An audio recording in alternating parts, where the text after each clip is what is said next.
امریکہ 24 گھنٹے کے دوران ایران پر حملہ کر سکتا ہے، یورپی حکام نے بڑا دعویٰ کر دیا۔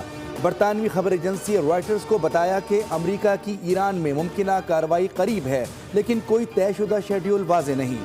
پینٹاگون نے ڈونلڈ ٹرمپ کو ایران کے خلاف ممکنہ فوجی کارروائی کے متعدد آپشنز پیش کر دیے۔ ایران کے جوہری پروگرام، بیلسٹک میزائل سائٹس، سائبر حملے اور سیکیورٹی اہداف کو نشانہ بنایا جا سکتا ہے۔ روزویلٹ بحر احمر میں داخل ہو چکا ہے۔ سعودی عرب، قطر، عمان نے امریکہ کو خبردار کیا ہے کہ اگر ایران پر حملہ کیا تو عالمی مارکیٹ ہل جائے گی اور امریکی معیشت کو بھی نقصان پہنچے گا۔ وال اسٹریٹ جرنل کے مطابق سعودی عرب کی قیادت میں خلیجی ممالک نے ایران پر امریکی حملے کی مخالفت کی ہے۔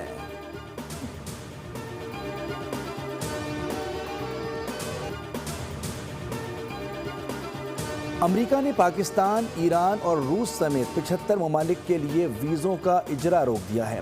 امریکی محکمہ خارجہ کے ترجمان کے مطابق ویزا پروسیسنگ کی معطلی کا آغاز 21 جنوری سے ہوگا۔ متاثرہ ممالک کی فہرست میں پاکستان، روس، Iran, Somalia, Afghanistan, Brazil, Nigeria, Thailand, Iraq, یمن اور مصر بھی شامل ہیں، جبکہ بنگلہ دیش، بھوٹان، اردن، کویت، لبنان اور لیبیا کے شہری بھی اس فیصلے سے متاثر ہوں گے۔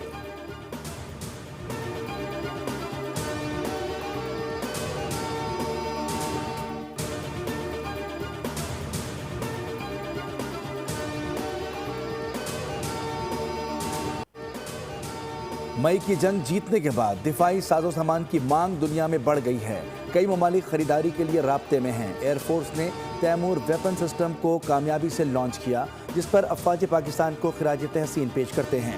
وزیر اعظم شہباز شریف کا کابینہ اجلاس میں گفتگو، کہا کہ ہماری افواج دہشت گردی کے خلاف ہر روز اقدامات کر رہی ہیں۔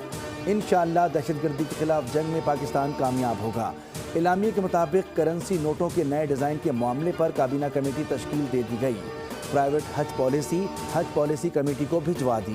کابینہ کمیٹی برائے توانائی کے 23 اور 24 دسمبر کے فیصلوں کی بھی توثیق کی گئی۔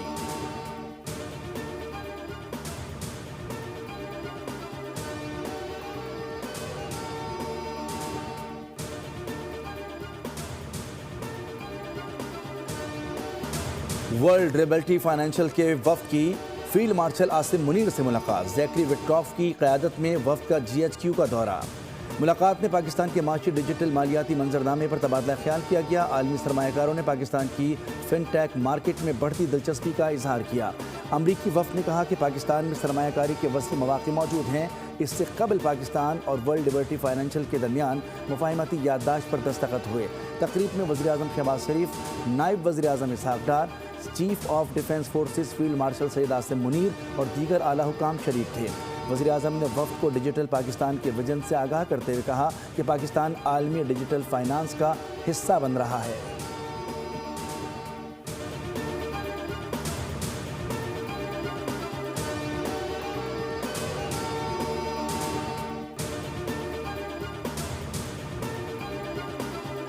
To all the support that we got from the US under President Trump, the legislation which was going on there, whether it was the Clarity Act or the Genius Act, etc., it allowed us to really figure out our own legislation. سود کی ادائیگی سب سے بڑا خرچہ ہے۔ سرکاری اداروں میں 1000 ارب روپے سالانہ ضائع ہو رہے ہیں۔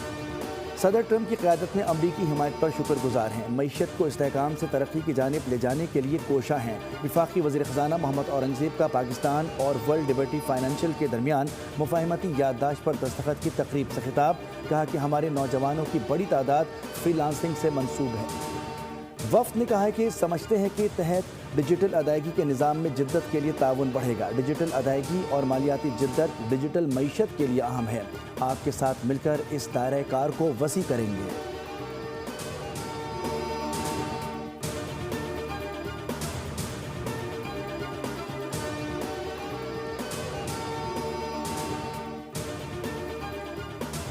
Economic course is not merely about improving indicators or short-term fixes. It is about strengthening the foundations of our economy. It demands responsible governance. The issues are known, and institutions that work transparently with prediction and beyond political cycles.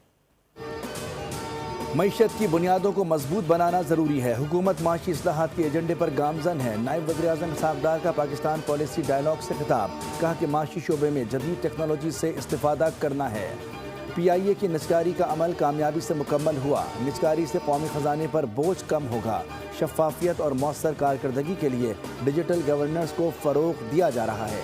سیاسی مفادات اور بالا تر ہو کر پالیسیوں میں تسلسل اور شفافیت لانا ہوگی۔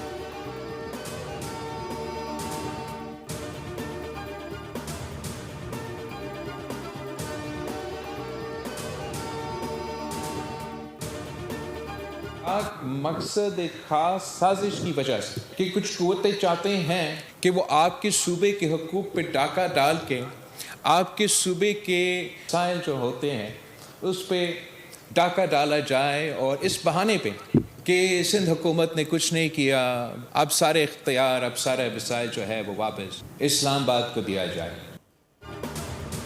سندھ کی کردار کشی کی جاتی ہے، کہا جاتا ہے کچھ نہیں کیا گیا، اختیارات وفاق کو دیے جائیں۔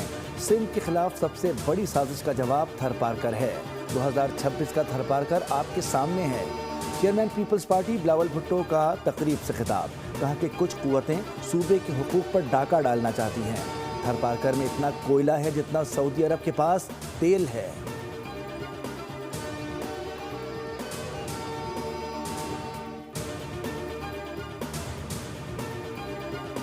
صدر مملکت آصف علی زرداری کو بحرین کا اعلیٰ ترین ایوارڈ عطا کر دیا گیا۔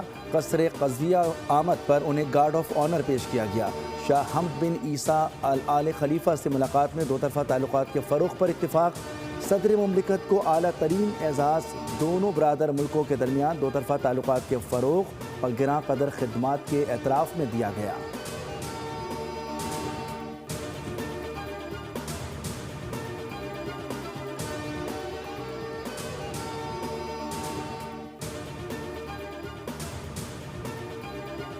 جو کچھ تنظیمیں وجود میں آئی ہیں اور جو بڑے دھڑلے سے کہتے ہیں جمہوریت کفر ہے، یہ بھی اسی لابی کی یہاں پر کردار نظر آ رہا ہے۔ حضرت شیخ الہند پر کفر کا فتویٰ لگانا، حضرت مفتی کفایت اللہ پر کفر کا فتویٰ لگانا، مفتی صاحب پر کفر کا فتویٰ لگانا، یہ جرت کیسے پیدا ہوئی؟ یہ کون لوگ ہیں جو اس قسم کی باتیں کرتے ہیں؟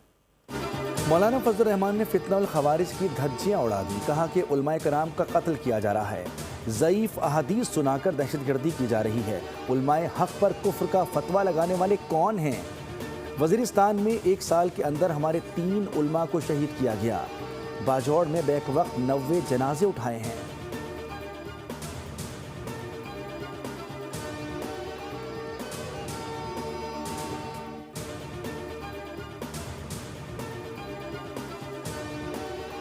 لگاتے رہے ہیں انسانوں کی، جو قومی اسمبلی میں انسانوں کی منڈی لگاتے ہیں اور صوبائی اسمبلی میں انسانوں کی منڈی لگاتے ہیں، خرید و فروخت کرتے ہیں اور ٹریڈنگ کرتے ہیں، اب یہ چاہتے ہیں کہ گراس روٹ لیول پر ایک یونین کونسل کی سطح پر بھی لاکھوں انسانوں کی خرید و فروخت کا نظام بنائیں اور ان کو جبراً مجبور کریں کہ وہ ان کی پارٹی میں شامل ہوں۔ یہ نورا کشتی کیوں کرتے ہیں پیپلز پارٹی والے، نون لیگ والے، فلاں والے؟ الیکشن تو کرائیں کم از کم، لیکن وہ الیکشن یہ نہیں کروا رہے ہیں اور اس آرڈیننس کو منسوخ ہونا چاہیے۔ صدارتی آرڈیننس کو مسترد کرتے ہیں، ان کا ارادہ ہی نہیں کہ اسلام آباد میں بلدیاتی الیکشن کرائیں۔ 4تھی بار بلدیاتی انتخابات ملتوی کر دیے گئے۔ امیر جماعت اسلامی حافظ نعیم الرحمان نے الزام عائد کیا، الیکشن کمیشن اور حکومت مل کر عوام کے خلاف سازش کر رہے ہیں۔ جماعت اسلامی نے صدارتی آرڈیننس کو ہائی کورٹ میں چیلنج کر دیا۔ درخواست میں موقف اختیار کیا گیا کہ آرڈیننس مکمل طور پر آئین کی خلاف ورزی ہے۔